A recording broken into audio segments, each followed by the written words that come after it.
Hi everybody, welcome to current events for the first week in January 2021. Happy New Year. Today we're reading the Driftless Journal from Tuesday, January 5th and the Decorah Public Opinion from Thursday, January 7th. Let's get started. On the cover of the Driftless Journal, we have two articles. First is High Percentage of Working Families Spurs the ACSD's on-site learning decision. For the Almaquis Community School District, a COVID-19 learning priority included examining the social economic realities of the families it serves. The school staff and administration spent last summer researching student demographics. Results indicated a high number of homes in which both parents were working. Daycare was one of the top concerns of parents. In addition, the school typically serves 400 to 500 breakfasts daily, with a similar number of lunches at midday. All of this meant we had a pretty common theme, which was let's get these kids into school every single day. At one point, we considered a hybrid learning plan in which kids wouldn't come to school every day, but we had talked about splitting up classes. But at the end of the, continued on page 10, better go to page 10. At the end of the day, we decided it's not a great option for families. Despite the choice to resume full on-site learning, the school worked to prepare students for virtual learning should the need arise. Yet the decision that a hybrid learning schedule just wasn't compatible with the lifestyles of their district families. Well, it's good that they were able to do that and stay safe. Okay, the new Minowa Players announces a virtual performance of My Father's Dragon. Will new Minowa Players beat Netflix in releasing a new production of My Father's Dragon? It certainly looks that way. Netflix is scheduled to release a film adaptation of the classic story in July 2021. New Minowa Players, on the other hand, will release a virtual production of their story in late January. Director Cheryl Sheffert selected My Father's Dragon because it is such an engaging story, she said, and because it lends itself to being adapted to a virtual format. Performers will sing, act, and use puppets from the safety of their homes. That sounds like a great idea. Here's one of the dragon puppets. Kind of cute, but kind of scary. All right. Let's go on to the next page. On the next page, we have Seamsters send out 2020 with $2,020 donations to area nonprofits. The Seamsters Union of Winneshiek County has donated $2,020 in cash to both Northeast Iowa Community Action Corporation and Helping Services. Monies were raised via donations given to the community face mask bins located around town. And here they are. That's awesome. They have been sewing up a storm all year. Next, we have our own Mary Lou Lunch. Right here. Card shower for Lunch's 75th anniversary. A card shower is planned to celebrate the 75th wedding anniversary of Harry and Mary Lou Lunch. The couple was married January 13th, 1946. All right, we continue on.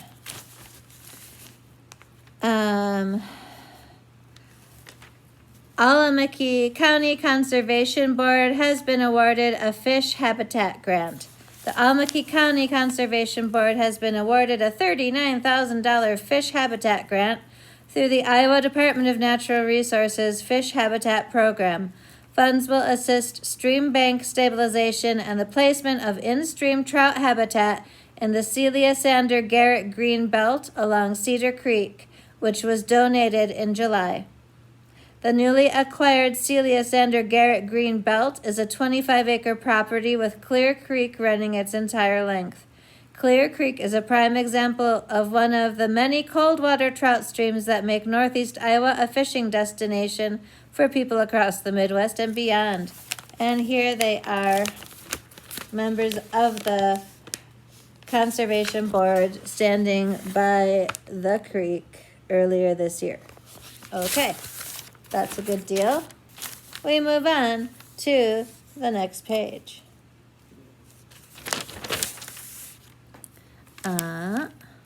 Various recipes: pecan pie, potato and ham soup, rhubarb swirl, and Birch Ridge Resort wild rice recipe. That sounds good. All right. Let's see. Registration is open for the Young Farmer Conference. Here's a story about Asahaugen. Asahaugen residents and staff receive first round of COVID vaccine. And there is our own co-DON Diana Sabalik getting stuck in the arm with her COVID-19 vaccine. And she didn't even flinch. All right.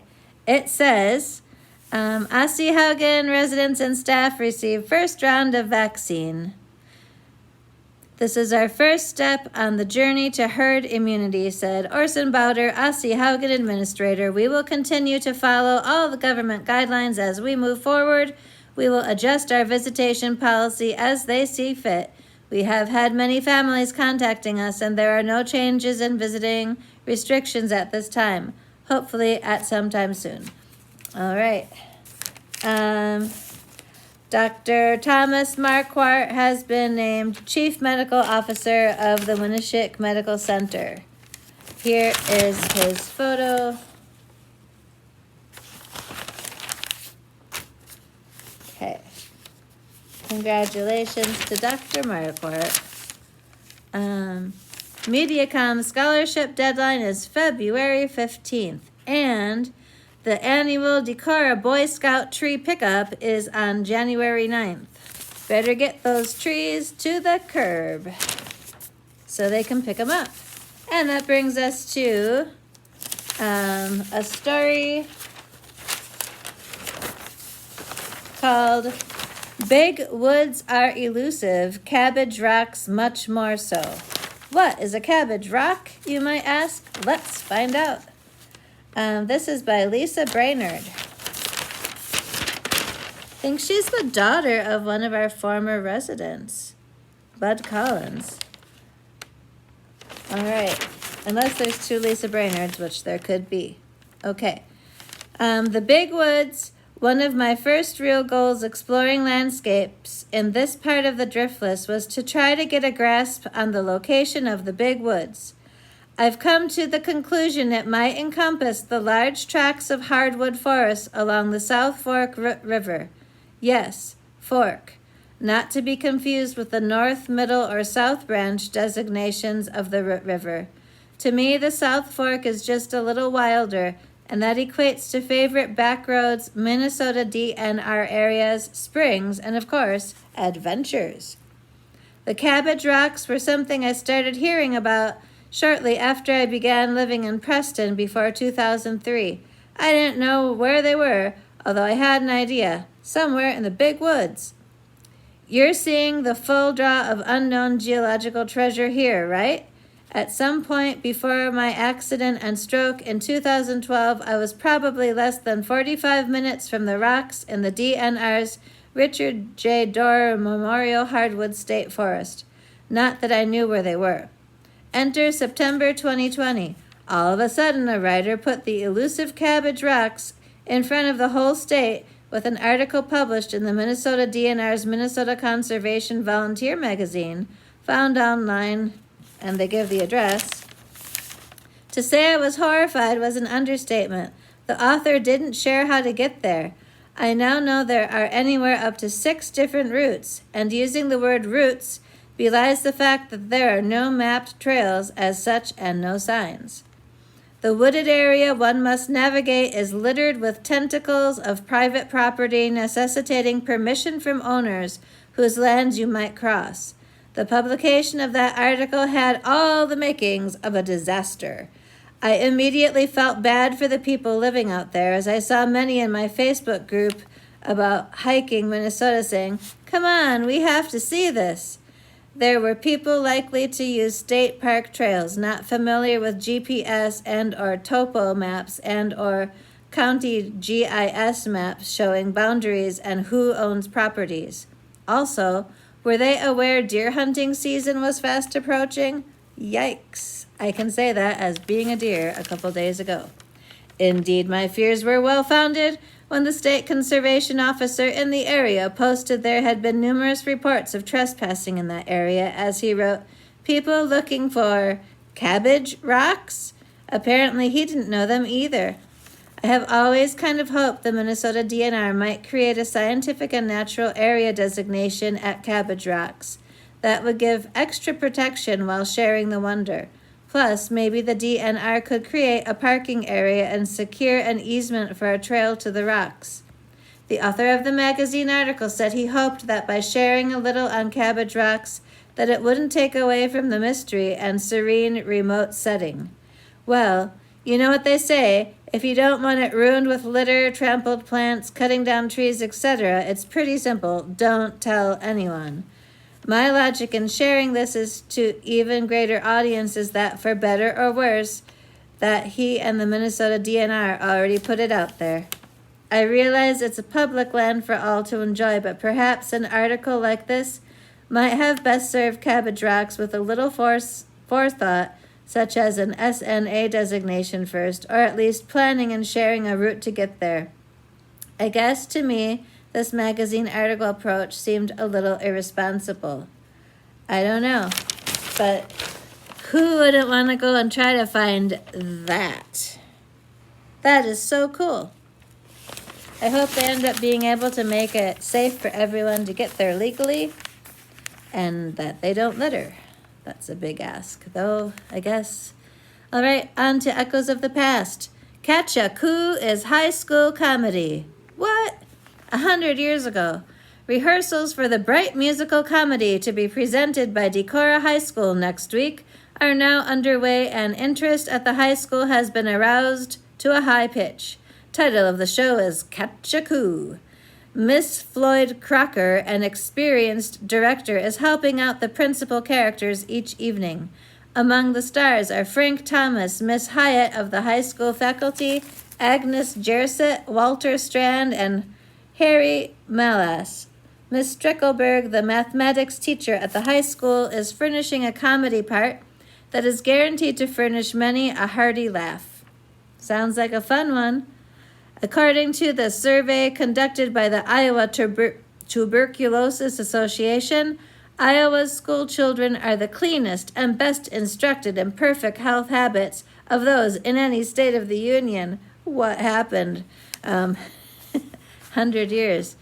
I don't know if we're the cleanest anymore, but maybe we are. More than 243,000 school children of the state are enrolled in the Modern Health Crusade movement of the association.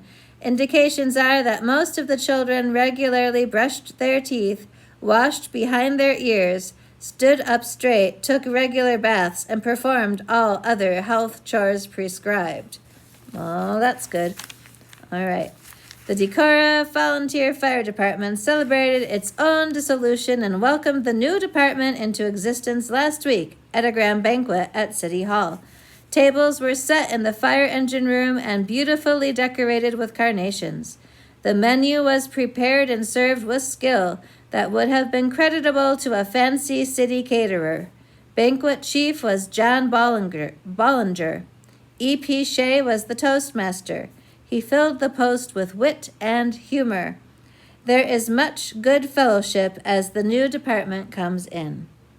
3 high school boys in the southern section broke into a bakery on Christmas Eve and stole about 30 mince pies.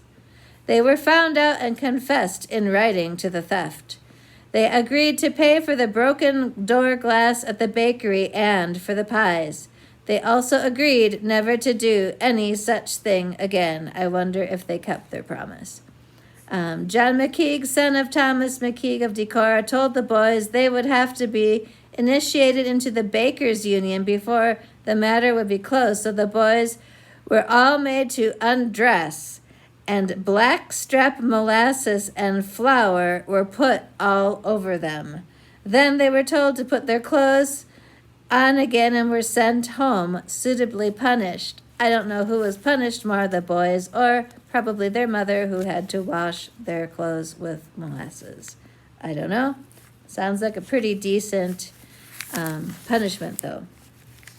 Mr. Arne Sorleen has become a partner in the sweet shop with Arthur Laudel. We need a sweet shop here in Decorah. There should be one on Water Street.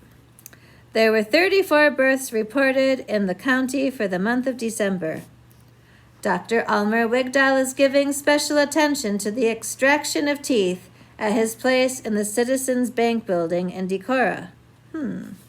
Miss Anna Bidney of Highlandville has returned to her studies at the Lutheran Academy at Albert Lee after spending the holidays here home with her folks. That's good to know. Mr. and Mrs. John Greensdale of Bluffton are rejoicing over a baby girl born on Christmas Eve. Okay, 90 years ago, nearly 300 couples assembled for the joyous New Year's dance at the Haugen Hall in Decorah. This was one of the finest dances ever held in the popular hall. Marty's 5-cent hamburgers continue to be prepared from Winneshiek County's choice beef. A special chicken dinner with homemade noodles, hot bread, and pie is served up each Sunday at the Hotel National Restaurant. Price for the winner chicken dinner per plate, 35 cents. Chop suey with rice on Mondays through Thursdays in the evening for 35 cents too. Alvin J. Barf and wife sold 55 acres and additional lots in Pleasant Township and 40 acres in Canoe Township to Melvin E. and Lloyd S. Barth. Decorah's veteran horseman M.T. Grattan appeared in the December 11th issue of The Trotter and the Pacer, published in New York City. In the article, he describes a horse race held one night more than 60 years ago. The race was in the dark, really and truly, with no moon, no stars, dense clouds, and generations before electric lights. It's quite the story. Geez, I wonder how they got the horses to run. Nearly all the equipment for the new edition of the Decorah Hospital is now complete, with the exception of new china for the table service in the patients' rooms. This china, which is of special design, is being supplied as a gift from Mrs. D.S. Benjamin of Springfield, Illinois, and Mrs. S.J. Heller of St. Paul, Minnesota, both Decorah girls and the daughters of Mr. and Mrs. Ben Bear of the city. No wonder they could afford the plates. Mr. and Mrs. This is also reported that the boys in the Sunday school of the Congregational Church have presented the hospital with the most beautiful table lamp.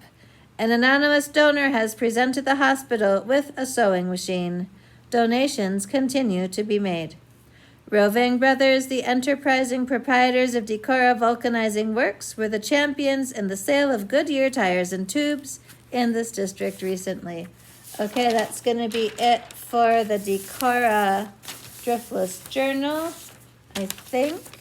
Wait, here comes Santa Claus on a Harley. That's kind of cool. Vroom, vroom. I hope his beard doesn't fly off. Maybe it's natural. Okay. And nothing on that page. And that's a continuation. And that was it. Oh, more than 800 people visited Santa on the farm in Calmer. Check it out. There's Santa with cows. Fun. All right. Now we move on to the Decorah Public Opinion. Top articles include Luther speaks on return to in-person learning. The college is expanding testing protocols and will be resuming in-person learning that on Monday, January 11th. Interesting. Town Minutes hot topic at January 4th council meeting. Decorah City Council members continue to debate how their meetings are recorded and placed in the public record. I guess that's the hot topic. All right. Supervisors Langrick, Vermees, and Vick were sworn in on Monday, and here they are. Oopsies. Wearing their masks and socially distancing-ish. All right. Congratulations to them.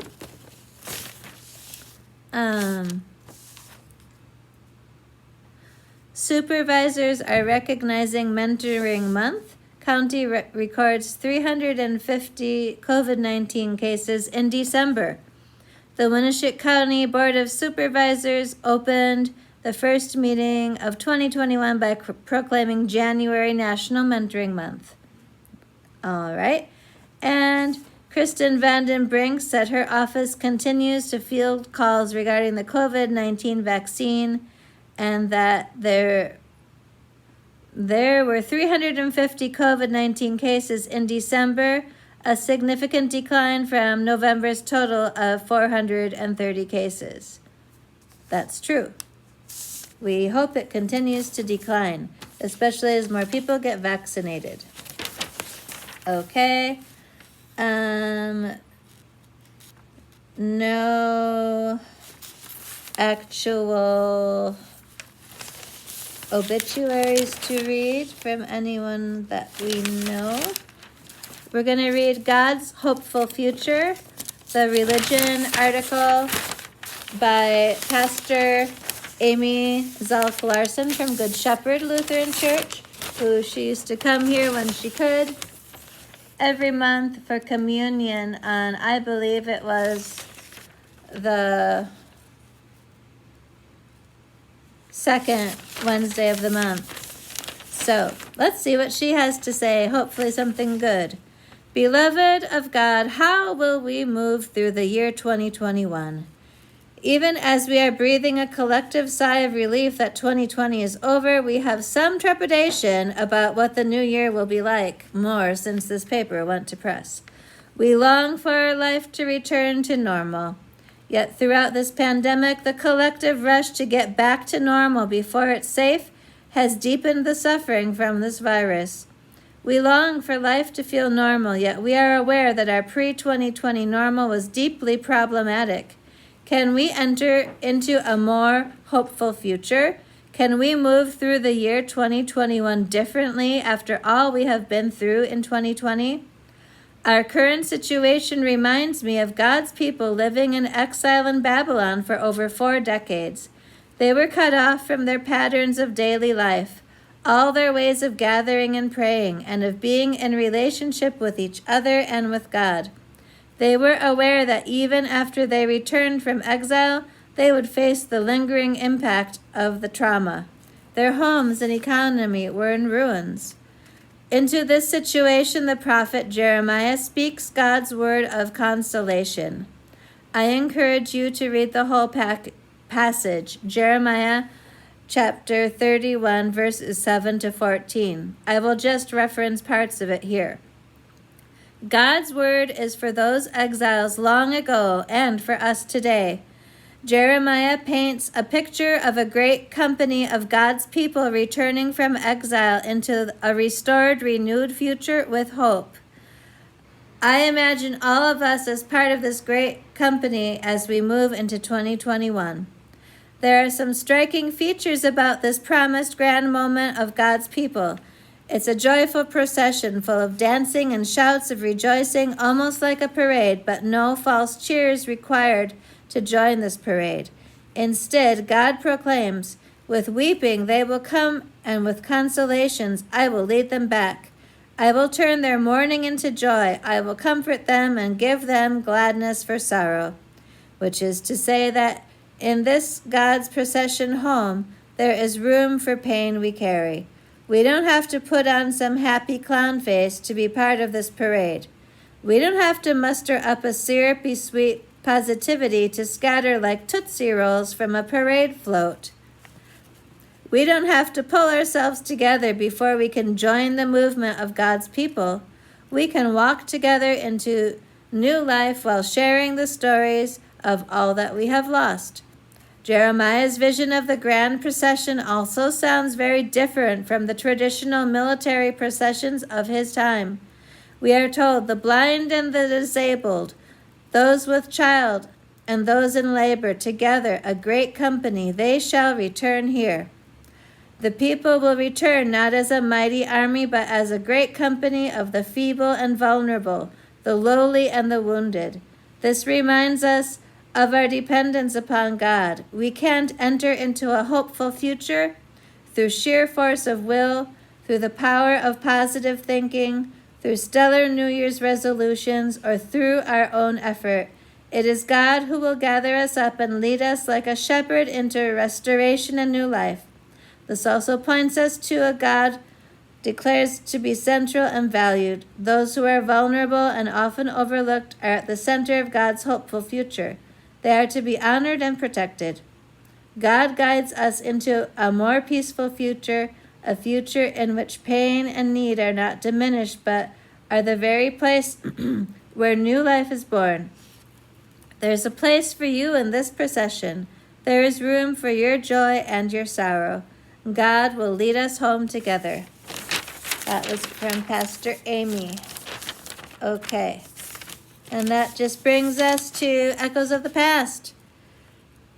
80 years ago in 1941, dilapidated bridges could cost taxpayers. 80 years ago, it appears Decorah taxpayers will now need to spend $75,000 to $100,000 to replace some of those dilapidated bridges now spanning the turbulent Dry Run Creek bed. Debate on the matter continues. Complete modernization of Interstate Power Company at the former Marsh Music Company building on Winnebago Street is in the works. Architect Charles Altfilish has drawn up plans for complete modernization of the building. The building will soon be an exceptionally fine home for Interstate.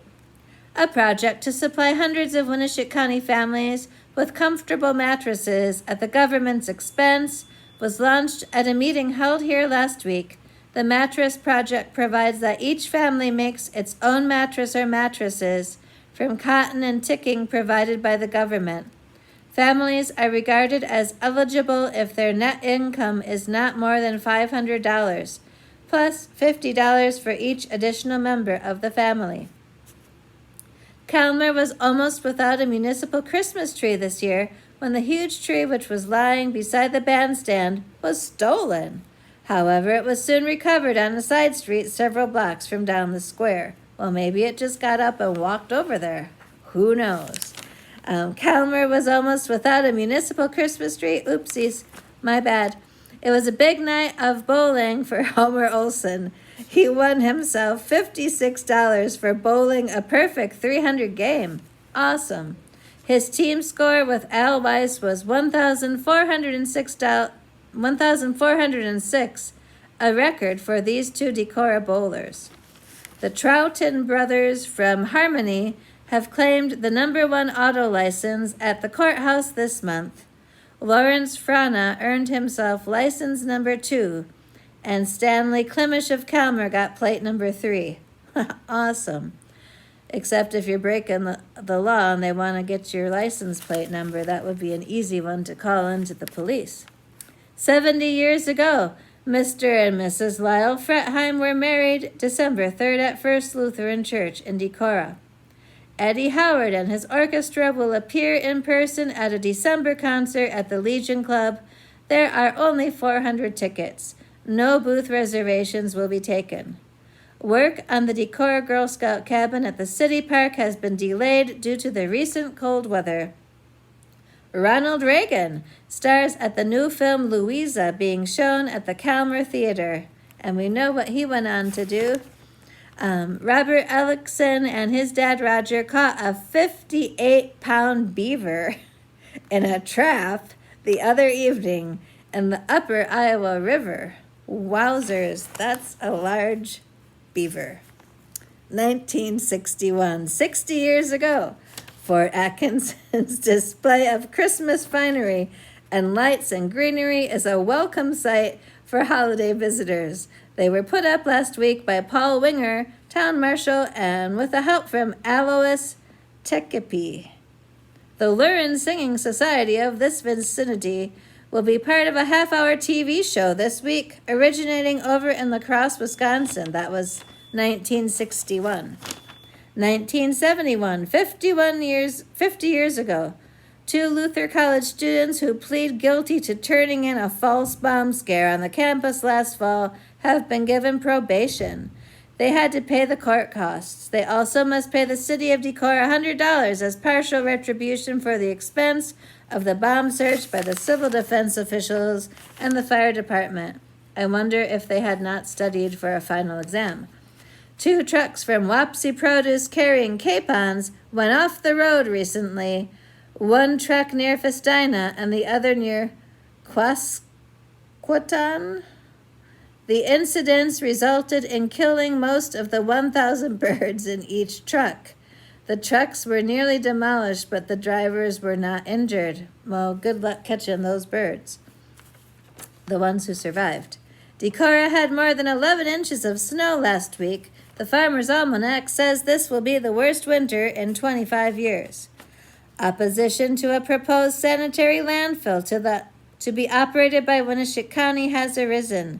After obtaining an option on 93 acres of land about 7 miles north of Decorah, the county supervisors were visited by a delegate of about a dozen farmers whose land abuts or is near the proposed landfill area. They object to what they call a dump in their area. Sounds reasonable. 40 years ago, Iowa Coach of the Year honors are being given to Decorah High School cross-country coach Daryl Landis. His girls' team captured the state championship in Ames earlier this fall. A stamp of approval has been placed on some 10 acres of land to be secured for a new wastewater treatment plant for the county. Let's see. 1991, 30 years ago. Don't forget to sign up for your tickets for the Decorah High School Madrigal Dinner to be held at the Elks Club. Final arrangements are underway for Winneshiek County Memorial Hospital to become a smoke-free hospital effective January 1st, 1991. That's awesome. Let's see. 10 years ago, a send-off for Decorah's Army Reserve Unit is scheduled for January 14th. The 322nd Engineer Company was activated for a year of duty in Iraq in 2003 and is now scheduled for deployment of up to a year in Afghanistan. All right. One, did your old pictures for the Decorah Echoes of the Past. And here is one now. Check out this school photo.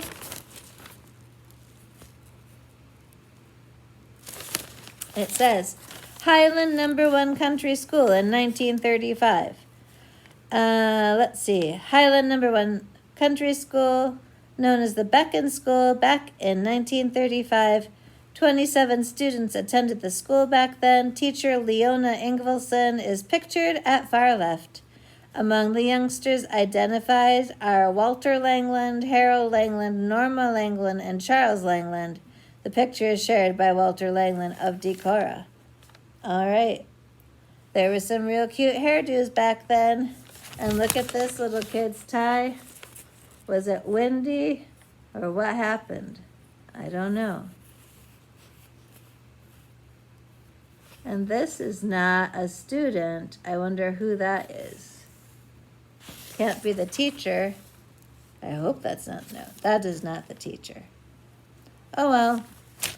If you know who it is, contact the paper because they only had 4 names of all the people there. That's going to be it for current events. We'll have another current events next Friday.